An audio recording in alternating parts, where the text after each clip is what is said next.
pennusta. Joo, eli lähestulkoon. Onko koirat koskaan sattunut mitään ikäviä tilanteita ihmisten kohdalla vai?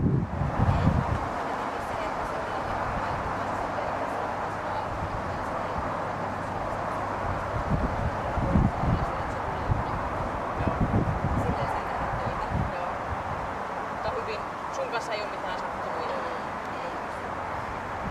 Miten te asutte? Parteuskoirakin. Onko teillä muita koiria? Mikäs koiran asema on tässä laumassa?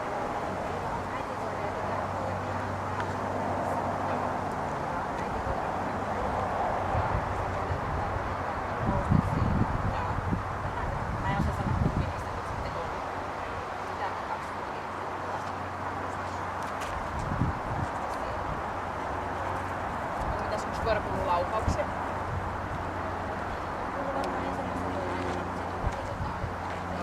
No mitäs uutena vuotena tai koko ilmalla ei reagoi mitenkään? Mikäs koiran kutsumassa? Hudson. Ui, se moikkaamaan vaan. Mitäs jätkää?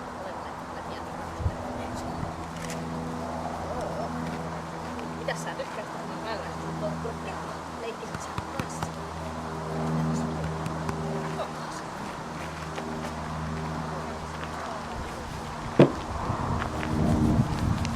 Irrotellaan siitä isommat. Sen verran vähemmän.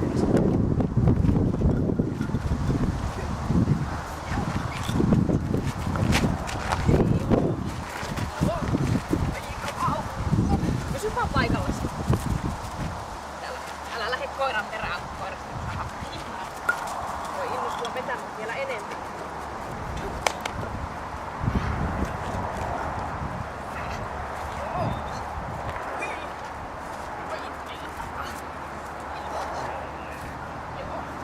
Varmaan saat mun kanssa leikkiä. Ihan päässä.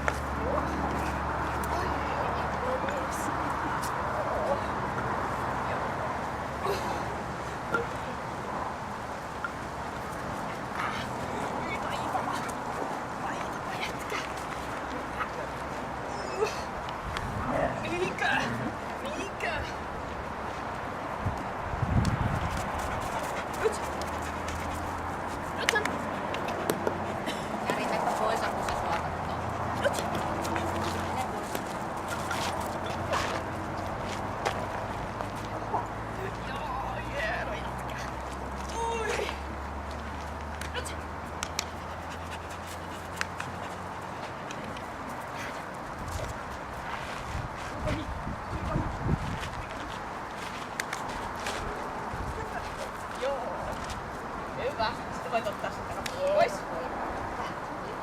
Lähdetään seuraavaan osuuteen. Ettei tule ihan hirveästi kulmalle.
laukaukset, niin pantiin laukauskokemukset. Ei se kestää ne kyllä ja ei siinä laukaukset vaikuttanut mitään. Se oli se yleinen stressi, mikä siinä oli. Ja tää nyt ei ole kaikista vahvimmin hermosin koira, mitä voisi ajatella. Kyllä. Sillä on niin, no joo, tullaan siihen aikaan. Luoksepäästävyys, siinä ei ole mitään hämminkiä. Se on hyvän tahtoinen luoksepäästä avoin. Ja sitten tuo kovuus, miten se muistaa epämiellyttävät asiat, niin ei siinäkään ole mitään. Se on vaan se hieno teema. Mikä on kaikista järkevin koiralle, että se muistaa kaikkia, mutta ei anna niitä vaikuttaa. No sitten tullaan yhteen, mikä on sille paha tai joka näkyy läpi koko temperamentti. Siinä ei ole mitään ollut. Tässä on laitettu semmoinen kuin -1 C, impulsiivinen. Että se jostain ihmeellistä syystä se saa jonkun. Se näkyy esimerkiksi, miten se ravasi siellä pimeässä, kun se oli hädissään. Ja siinä ei ole niin kuin mitään varsinaista järkeä siinä koko touhussa. Ja se huomaa sitten jokaisessa, kun se alku lähtee väärin, niin se on. Ja pitkälti ne on yhdessä kyllä hermoihin, mutta kuitenkin niin hermot on +1, hieman rauha. Et se ei, koska se pystyy palautumaan jokaisesta, niin kuin nyt näetkin, jos olisi hermoista kiinni, niin ei se olisi noin. Sitten toi taisteluhalu ja halu käyttää leukoja ja lihaksiaan näkyy tuossa leikissä. No se ei varsinaisesti taistele siinä, se puree. Mutta siinä ei tule sitä, että se haluaisi omisen. Et se voi yhtä hyvin olla, että se on vain stressin purku, se pureminen siinä. Mutta sitten taisteluhalu näkyy kyllä kelkalla jonkun verran, vähän siellä sun täällä. Et siinä on, mutta se jää pieneksi, eli -1. Puolustushalu. Se oli melkein haluton, mutta sitten se ihan lopussa se kiroili kerran, niin se nousi pieni. Eli +1. Terävyys, miten se itsensä puolustaa, se on pieni. Ei sillä ole valoja siinä.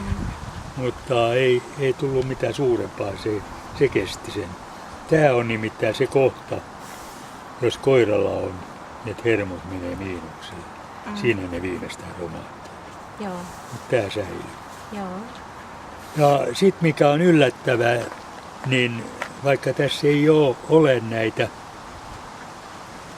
mitään tukisto- tai toimintakykyä oikeastaan paljon, koska tuo temperamentti on mitä se on ja taisteluhalu pientä. Niin erikoiskokeena hän on kelkka ja pimehuone. Sen kelkanhan se selvitti, mä en tiedä kuinka tarkkaan se katteli sitä, mutta siitähän tuli ihan mäyrä koira, mutta se piti selvittää sen. Että se pystyi sen. Ja se ilman apuja pystyi myöskin sen pimehuoneen. Vaikka se oli vähän tolkutonta juoksemista, mutta se löysi äidin sieltä. Niin kyllä se kohtuullinen on se toimintakyky. Siinä ne on sitten kaikki. Sitten katsotaan mitä me saatiin. Tässä tulee jännittämispiste. Kun muistetaan, että 75 pistettä on se hyväksytyn raja. Se keräsi 105 plussaa. Ja sitten tuli niitä, mistä otetaan alviin, niitä tuli 25 niin kotiin vietäväksi ja 80. Et saa tulla uudestaan. Hyvä, kiitoksia. Tulis mitään yllätyksiä? Ei, kyllä se varmaan ihan just oikein on, että on impulsiivinen, että se on välillä semmoinen koheltaja. Joo, niin on. Se saa jostain virikkeen, niin sit pyörii hyrrä tuotta ja sataa. Se on ihan nimensä mukainen ollut pennusta asti. No joo, mutta se on kuule ihan sama koira kuin tänne tuotava. Et vie ihmeessä kotiin. On se. Kiva koira se on. Joo, ei siinä ei ole mitään semmoista pahaa. Ei, se on kyllä tosi mukava.